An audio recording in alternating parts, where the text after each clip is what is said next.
欢迎来到热点新闻频道，请订阅并关注以获取最新资讯。诚意新剧挑战美强惨天花板，童梦石再演最强护卫。当莲花楼的余音尚未散尽，那个一身青衫、游走江湖的李莲花仍令无数观众心驰神往时，诚意却已悄然转身，踏入另一段更为沉重、更具悲剧美学的命运之旅。这一次，他不再是医者仁心的江湖过客，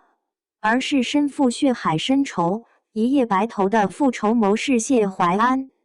随着《长安24记》预告片的上线，这位白发冷眼的谋士便瞬间成为热议焦点。短短数日内，相关话题阅读量突破2亿，预告片播放量更是超过2373万，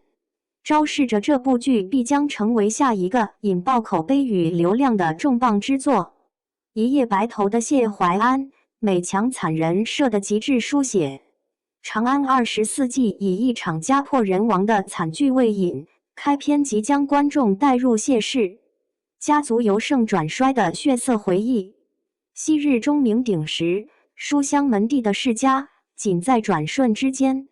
便被严凤山、章邯羽氏铁血镇压，化为焦土。幼年的谢怀安亲眼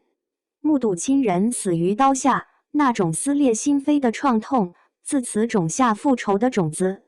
诚意精准拿捏了角色前后性格的转变，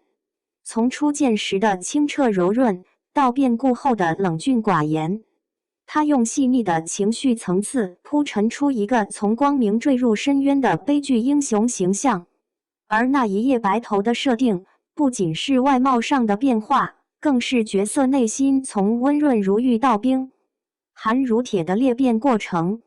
这种将美貌、能力与深仇大恨融于一体的美强惨人设，无疑为角色增加了极高的吸引力与情感张力，亦让诚意完成了个人表演层面的又一次突破。童梦石化身最强护卫，再度扛起守护系人设。在谢怀安孤身走向权谋深渊的途中，一位如影随形的护卫也悄然登场。由童梦石饰演的神秘剑客，成为他最强悍的后盾。提及童梦石，观众往往第一时间会想到《庆余年》中的五竹叔那个蒙着眼、冷峻神秘却无人能敌的超级战力担当。此次在《长安24记》中，童梦石延续无言守护的内核，却融入了更多人性的温度。他不再只是一个忠诚执行命令的机械护卫，而是一个拥有独立情感、能与谢怀安惺惺相惜的侠客。他不多言，但每一次拔剑都快很准，冷静中透露着绝对的安全感。他是谢怀安身边最可靠的护卫，更是这场复仇大戏中最锋利的武器。谋士与护卫的双向奔赴，再续赴山海情谊。值得一提的是，这并非诚意与童梦石首次搭档。在待播剧《赴山海》中，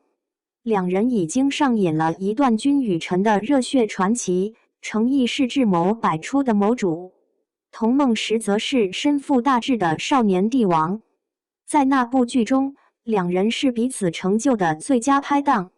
而到了《长安24记》，两人的关系转化为谋士与剑客，却延续着那份绝对信任与并肩作战的默契。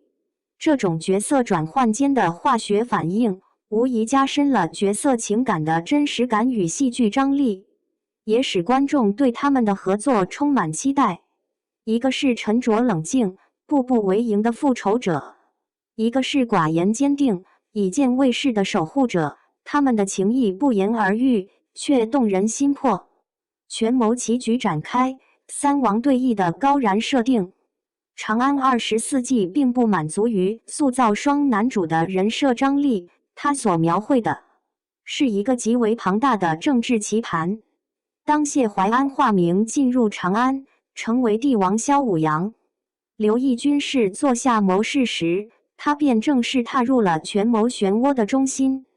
他面对的敌人不仅是当年灭门仇人权倾朝野的虎臂将军严凤山，更有那位城府极深、笑里藏刀的帝王萧武阳。这2位游戏股张涵予与刘义军领衔的角色，一个代表暴力，一个代表权术，一个明枪直刺，一个暗箭难防。他们与谢怀安之间注定将展开一场3方角力的残酷对弈。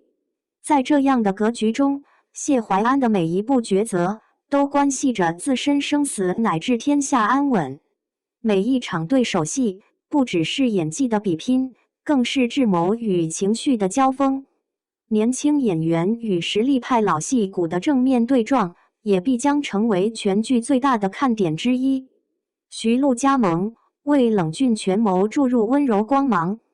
在这场男性主导的权谋博弈中，由徐璐饰演的白婉成为一抹极为关键的存在。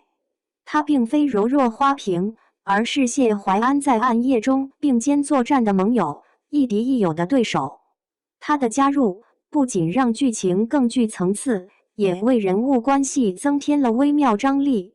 她与谢怀安之间，是算计中的互相利用，还是情感中难以割舍的惺惺相惜，留足了悬念。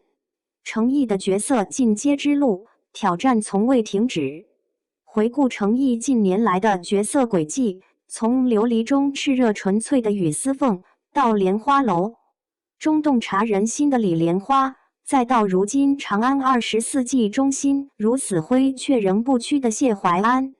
不难看出他在尝试不断突破自我。他不靠流量博眼球，也从不重复人设，而是一次次用角色说话，用作品立身。除了长安24计，程毅手中尚有多部重磅待播剧，与李一桐再度合作的武侠正剧《英雄志》，人气 IP 改编的奇幻剧《狐妖小红娘》、王权篇，以及与童梦石并肩的《富山海》。从仙侠到权谋，从轻松到沉郁，程毅正在构建属于自己的古装宇宙，而每一次选择都显现出他对表演的尊重与热爱。长安24计不仅是一部权谋剧，更是一出写尽人性悲壮与希望的长歌。当谢怀安一夜白头，复仇之刃直指心腹之敌，当护卫以身守之，剑随心动，我们便知，这不仅是一段宿命的故事，更是一场忠诚与智慧交织、悲悯与决绝共鸣的史诗。程毅与童梦石这对双子星组合，将如何在风雪长安中书写属于他们的传奇，值得我们拭目以待。